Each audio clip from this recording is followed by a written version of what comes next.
নকুল কুমার নামে একটা হিন্দু মানুষ, কোরআনের যে এত জ্ঞান, উনি কোরআন দিয়া গান গায়।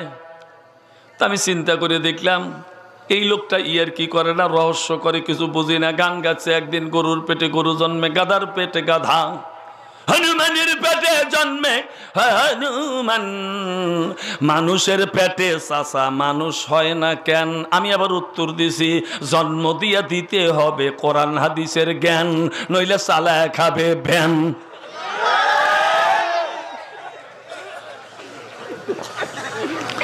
এই নকুল বিশ্বাস, এই নকুল কুমার ভারতের সমস্ত ঠাকুরদেরকে ডাকে নিয়ে বলল যে তোমাদের যে বেদ পুরাণ আছে, যদি সারা পৃথিবীতে আগুন লাগা যায়, কোরআন শরীফও যদি পুড়িয়া যায়, কোরআন তো পুড়বেই না, তোমাদের বই পুস্তক যদি পুড়িয়া যায়, তাহলে তোমরা কি আবার তোমাদের ওই বেদ পুরাণ তৈরি করতে পারবে?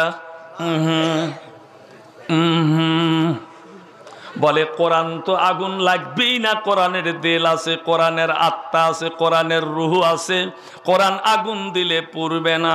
অতএব তোমাদেরটা খাঁটি নাকি এই কোরআন খাঁটি? আমার কথা না, নকুল বিশ্বাসের কথা।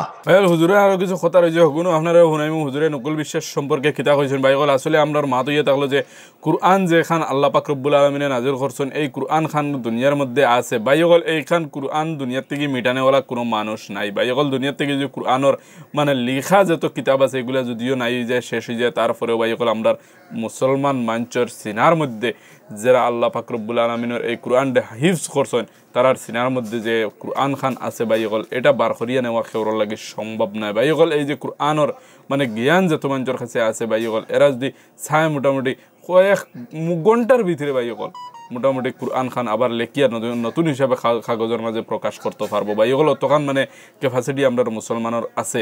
এখন মা তো ইয়ে থাকলে হুজুরে বাকি কিতা কথা কইছেন, ওগুলো মানে শুনিলে তারপরে আপনার কিছু কথা কই। আর অ্যান্ড্রয়েড সেট আছে, আপনি সার্চ দেন, সেই নকুল কুমারের কথাগুলি আসবে।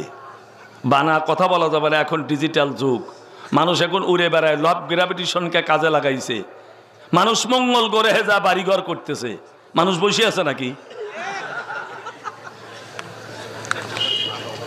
ভাইরা আমার, ওই নকুল বিশ্বাস, নকুল কুমার একটা কোরআন শরীফ এনে বলল যে শোনো, ভারতেও না, সারা পৃথিবীও না, কোন রাষ্ট্রেও একটা হিন্দু শিক্ষার ওই স্কুল নাই। আছে কি? বাংলাদেশে কি হিন্দু প্রাইমারি আছে, হাই স্কুল আছে, কলেজ আছে, বিশ্ববিদ্যালয় আছে, ইসলামিক বিশ্ববিদ্যালয় আছে, মাদ্রাসা আছে, মক্তব আছে, আলিয়া মাদ্রাসা, দাখিলি মাদ্রাসা। মারহাবা বলো, মারহাবা বলো। ভাইগল হুজুরের কথা নিশ্চয়ই আপনারা বুঝতে পারছেন। হুজুরে কিতা বুঝাইতে চাইছেন যে আমরা ইসলাম ধর্ম হিসাবে আমরা ধর্ম শিক্ষাটা দেওয়া, ধর্মর শিক্ষা আমরা সারাই লওয়া আমরা লাগি ফরজ ভাই। এখন মা তো ইয়ে থাকলো হিন্দু ধর্মাবলম্বী যারা মানুষ আছে তারা শিক্ষা লয়নি না নেই, কতখান লয় এখানে আমি জানি না। তবে হুজুরের মুখে থেকে জানতে পারলাম যে তারা এই ধরনের কোনো মানে স্কুল হিসাবর নাই যে ধর্ম শিক্ষা দিবার লাগে। ভাইগল আসলে ধর্ম শিক্ষাটা আমরা একজন মানুষের লাগি প্রয়োজন। এই যে দুনিয়ার মধ্যে যেগুলো যত শিক্ষা আছে, এই দুনিয়ার শিক্ষার মধ্যে আপনি এই ধরনের কথা ফাইতা না ভাই।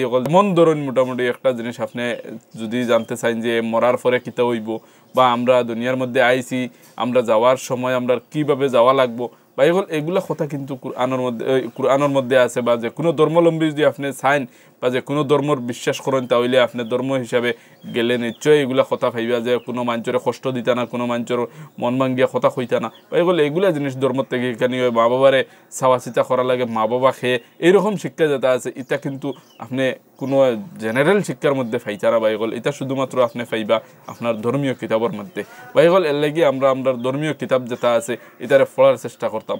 ধর্মীয় কিতাব যদি আমরা পড়তে পারি তাহলে ভাইগল আমরা দুনিয়াও ঠিক থাকবো, আখেরাতও ঠিক থাকবো ভাইগল। ভিডিওটা আপনার কাছে ক্লিয়ার আছে কমেন্টের মধ্যে জানাইবা, আর হুজুরের কথাই গুণ আপনার কাছে ক্লিয়ার আছে কমেন্টও জানাইবা। আসসালামু আলাইকুম।